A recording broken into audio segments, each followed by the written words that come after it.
Okay students, अपनी series को आगे बढ़ाते हैं। जो एरिया अंडर द कर्व वाली एक सीरीज चला रखी है, इसका नेक्स्ट क्वेश्चन देखिए। जैसे एक्सरसाइज 8.1 का 6 क्वेश्चन उठाया मैंने ये।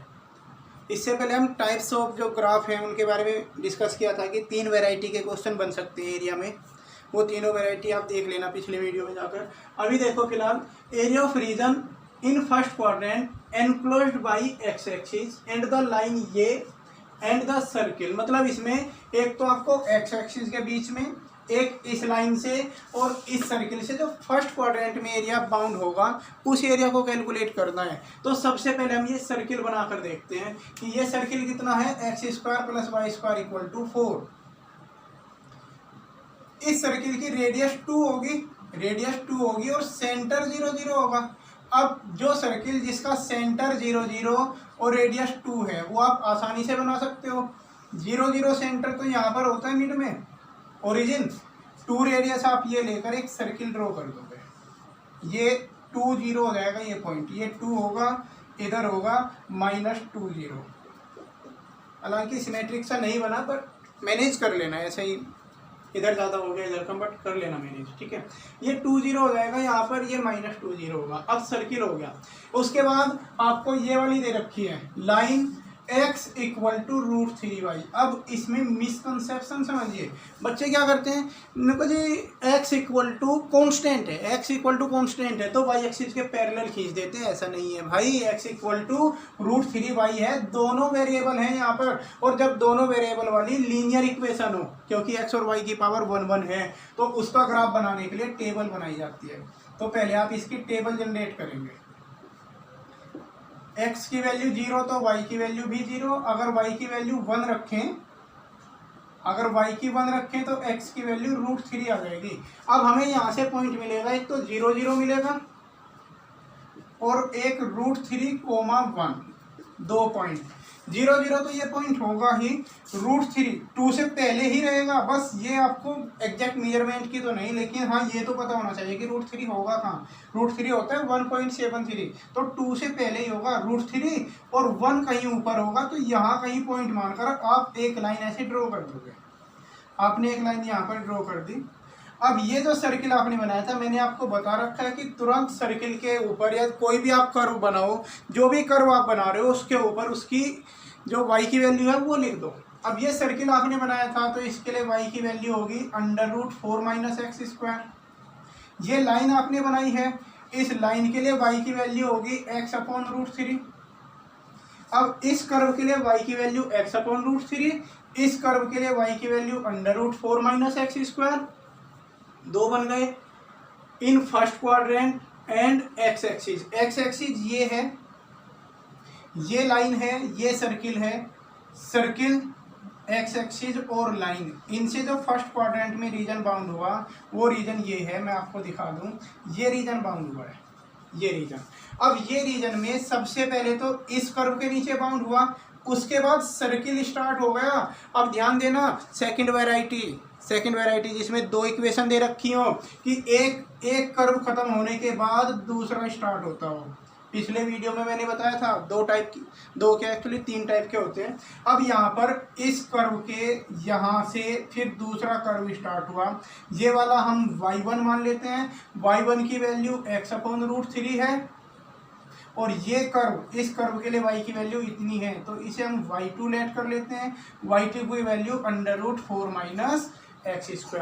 y1 की वैल्यू x/√3 और y2 की वैल्यू √4 - x²। y1 और y2 दोनों कर्व की वैल्यू हमने फाइंड कर ली। अब इसमें जो y1 है वो यहाँ से स्टार्ट हुआ, यहाँ, यानी कि यहाँ पर x की वैल्यू 0 होगी तो वो y1 0 से स्टार्ट हुआ और यहाँ तक गया है, यहाँ तक। और ये वाला जो पॉइंट है वो इन दोनों का इंटरसेक्शन पॉइंट है, मतलब वो लाइन और सर्किल का इंटरसेक्शन पॉइंट है। तो आप लाइन और सर्किल की इक्वेशन को सोल्व करेंगे। सबसे पहले जब भी हमें ये इंटरसेक्शन पॉइंट फाइंड करना है तो जिन 2 कर्व से ये इंटरसेक्शन पॉइंट आया है उन 2 कर्व की इक्वेशन को सोल्व करते हैं। अब लाइन की इक्वेशन तो ये है, यहाँ से y = x/√3, ये लाइन की इक्वेशन थी। सर्किल की इक्वेशन ये है x square plus y square equal to 4। अब हमें y की वैल्यू में इंटरेस्ट नहीं है, यहाँ पर x की वैल्यू कितनी आएगी, क्योंकि लिमिट डिसाइड करनी है। इस पॉइंट का यूज क्या है, सिर्फ लिमिट डिसाइड करने में, और लिमिट हमें x की वैल्यू से पता चलेगी। यहाँ x की वैल्यू 0 है तो वहाँ पर कितनी है, उसके लिए दोनों में आप सब्स्टिट्यूशन मेथड का यूज करो, y की वैल्यू यहाँ पर रखो। दो इक्वेशन सोल्व करने के लिए सब्स्टिट्यूशन मेथड बहुत बेस्ट मेथड है। आप हमेशा सब्स्टिट्यूशन का यूज करोगे, क्योंकि एलिमिनेशन और क्रॉस मल्टीप्लिकेशन वगैरह ये तो सब फेल हो जाते हैं। ये लीनियर में काम करते हैं, लेकिन किसी भी टाइप की इक्वेशन हो, लीनियर हो, क्वाड्रेटिक हो, कैसी भी हो, सब्स्टिट्यूशन हर जगह काम आएगा। तो आप y की वैल्यू पहली इक्वेशन से उठा के जैसे ही दूसरी में पुट करेंगे, आपको मिलेगा x square plus x square upon 3 equal to 4। वाई का स्क्वायर करना है ना, और यहाँ से जैसे ही इसे सोल्व करोगे x की वैल्यू प्लस माइनस √3 मिल जाएगी आपको। दो वैल्यू आएंगी। दो क्यों आई, क्योंकि लाइन और सर्किल ने, ध्यान देना, दो जगह इंटरसेक्ट किया हुआ है। यहाँ भी तो कर रखा है, लेकिन ये वाला तो नेगेटिव x एक्सिस की तरफ है, इसलिए इसके लिए x की वैल्यू माइनस √3 होगी। तो हमें इसकी ज़रूरत नहीं है, हम तो x इक्वल टू प्लस √3 को उठा लेंगे। लाइन क्यों खींच दी, क्योंकि अगर वहां पर x की वैल्यू √3 है तो पूरे में कहीं भी देखो x की वैल्यू √3 ही होगी। तो अब हमें पता चला कि इस वाले कर्व के लिए जो y1 है, y1 के लिए लिमिट हो गई 0 से लेकर √3 तक। तो जब हम एरिया कैलकुलेट करेंगे तो एरिया आएगा लिमिट 0 से लेकर √3 तक, 0 से √3 x अपॉन √3 dx, क्योंकि y1 की वैल्यू x अपॉन √3 है। फिर प्लस, अभी के लिए मैं y1 लिख देता हूँ केवल, y1 dx। और जी y2 के लिए लिमिट कितनी होगी, अगर y2 की बात करें तो यहाँ से ये y2 स्टार्ट हुआ है, ये वाला y2 प्लस क्यों हुआ, क्योंकि एरिया इसके भी नीचे था और एरिया इसके भी नीचे है। किसी को लेफ्ट में दिख रहा होगा, लेकिन अगर एक्चुअल में देखें, ऐसे मैं कहूँ तो इस वाले ग्राफ के नीचे ही तो है, क्योंकि ऊपर वाली साइड तो वो होगी, इसके नीचे है, तो ये भी प्लस लिया जाएगा। ओके, जब एरिया कर्व के नीचे होता है तो पॉजिटिव साइन यूज करते हैं, एरिया कर्व के ऊपर होता है तो नेगेटिव साइन यूज करते हैं। अब y2 के लिए लिमिट कितनी होगी, y2 के लिए लिमिट हो जाएगी आपकी √3 से, यहाँ से स्टार्ट हुआ y2, यहाँ से स्टार्ट हुआ और यहाँ तक गया है, यहाँ से स्टार्ट होकर y2 यहाँ तक गया है, इसके लिए √3 से लेकर 2 तक हो जाएगी लिमिट। तो लिमिट हो गई √3 से लेकर 2 तक, √3 से 2 तक y2 की लिमिट हो गई है, क्योंकि यहाँ से स्टार्ट होकर ये 2 तक गया था। उसके बाद आप y1 और y2 की वैल्यू रखेंगे, लिमिट 0 से √3 तक। y1 की वैल्यू है x अपॉन √3 dx, y1 की वैल्यू। फिर y2 की वैल्यू रखोगे आप, लिमिट √3 से लेकर 2 तक। y2 की वैल्यू है √4 माइनस एक्स स्क्वायर। ये वाला इंटीग्रेशन तो डायरेक्ट हो जाएगा, क्योंकि √3 कांस्टेंट है, एज इट इज बना रहेगा। x का होगा एक्स स्क्वायर अपॉन 2, उसमें a square minus x square का एक बड़ा सा फॉर्मूला यूज होगा। लोग पढ़ते हैं, मुझे बड़ा इरिटेशन होती है उस फॉर्मूले को देख के ही। ठीक है, मैं आगे प्रोसीड नहीं कर रहा हूँ, आगे आप कर लेंगे इसे। खैर कर लेना आगे की कैलकुलेशन, इसकी एक न्यूमेरिक वैल्यू आएगी, इसकी न्यूमेरिक वैल्यू आएगी, दोनों को ऐड कर दोगे, फाइनली आपको आंसर मिल जाएगा। तो इस तरीके से, जिसमें दो इक्वेशन दे रखी थी तो हमने देखा ये वाला फंडा यूज हुआ। ऐसे ही आगे और प्रैक्टिस करेंगे। देखिए जैसे क्वेश्चन नंबर 9 देखिए इसी एक्सरसाइज का, इस बार दो कर्व की इक्वेशन दे रखी है, y equal to x square और y equal to mod x. ये तो पैराबोला है, और मॉड्यूलस का मैंने कल भी बताया था वी शेप ग्राफ बनेगा। तो y equal to x square का बना के देखते हैं पहले। ये y की पावर 1 है इस बार, तो y एक्सिस के अराउंड सिमेट्रिक होगा, मतलब कुछ इस तरीके का पैराबोला बनेगा। पैराबोला बनाते ही तुरंत उसके नीचे उसकी y की वैल्यू लिख दोगे, y इक्वल टू √x हो जाएगा। फिर दूसरा वी शेप बनता है y equal to mod x वाला, दूसरा y equal to mod x. तो मोड एक्स को आप ऐसे इस तरीके से बनाया था ग्राफ। इसके लिए y की वैल्यू +x थी और इधर वाले के लिए y की वैल्यू -x। ये सारी बातें पहले डिस्कस हो चुकी हैं। तो इस तरीके से इन दोनों के बीच में, दोनों के, इसके और इसके बीच में जो एरिया बाउंड हुआ वो एरिया आप देख सकते हैं इस तरीके का है। एक लीफ जैसी दिखाई देगी आपको, जैसे पत्ती होती है इस टाइप से अगर कुछ आकृति बनेगी ये वाली। और बाई सिमेट्री जितना एरिया इधर का है उतना ही एरिया ये वाला होगा। तो आपको दोनों एरिया कैलकुलेट करने की ज़रूरत नहीं है, आप एक एरिया कैलकुलेट करोगे और उसे डबल कर दोगे तो आपको टोटल एरिया मिल जाएगा। अब हमें ये एरिया कैलकुलेट करना है, तो ये एरिया सिर्फ इसे करते हैं, इसे नहीं करते, इस एरिया को कैलकुलेट करते हैं।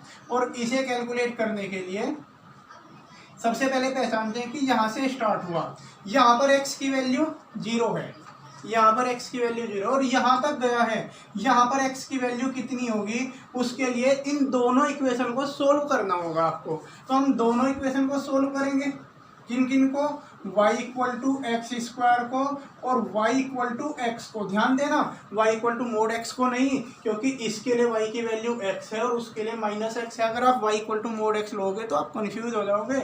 आपको सिंपल ये दो इक्वेशन सोल्व करनी है और सोल्व करके आपको x की वैल्यू 1 मिल जाएगी। यहाँ पर जैसे ही दोनों को सोल्व करोगे x की वैल्यू 1 और 0 दो वैल्यू मिल जाएंगी। भाई y equal to x square है, y इक्वल टू एक्स है, तो यहाँ से आपको मिला x equal to x square. इस x को उधर ले जाओ, x square minus x equal to 0, x आप कॉमन ले लोगे x माइनस 1। अब देखो x की दो वैल्यू आ गई, x की वैल्यू 0 और 1। 0 तो ये है, 1 वाली वैल्यू ये होगी। तो अब हमने देखा कि ये वाला एरिया 0 से 1 तक तो बाउंड है। अब अगर हम इस कर्व की बात करें तो ये एरिया इस कर्व के नीचे है, नीचे की साइड ही है ये।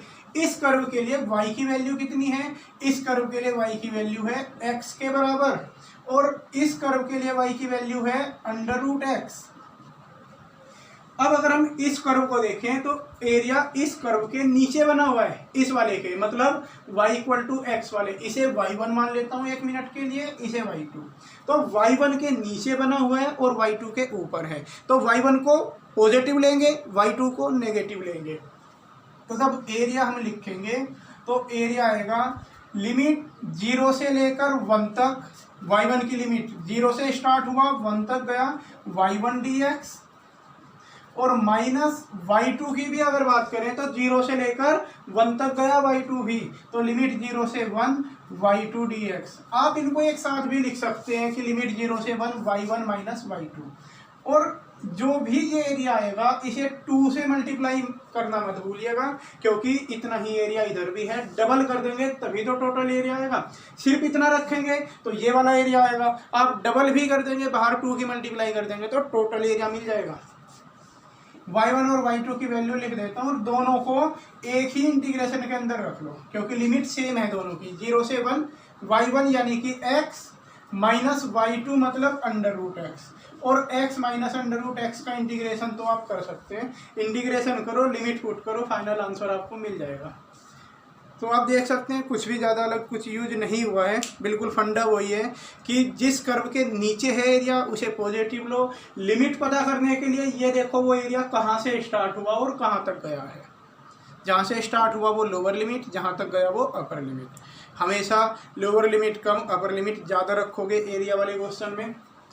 प्लस माइनस का फंडा यही है, नीचे है एरिया तो प्लस, कर्व के ऊपर है एरिया तो माइनस। लिमिट के लिए जहाँ से स्टार्ट हुआ जहाँ तक गया वे पुट करोगे। मैं बार बार कह रहा हूँ इसी बात को, तो आप कर लेना, इसे चैप्टर आसान है। बाकी सिलेक्टेड क्वेश्चन कुछ और डिस्कस करेंगे हम इसके अभी नेक्स्ट वीडियो में।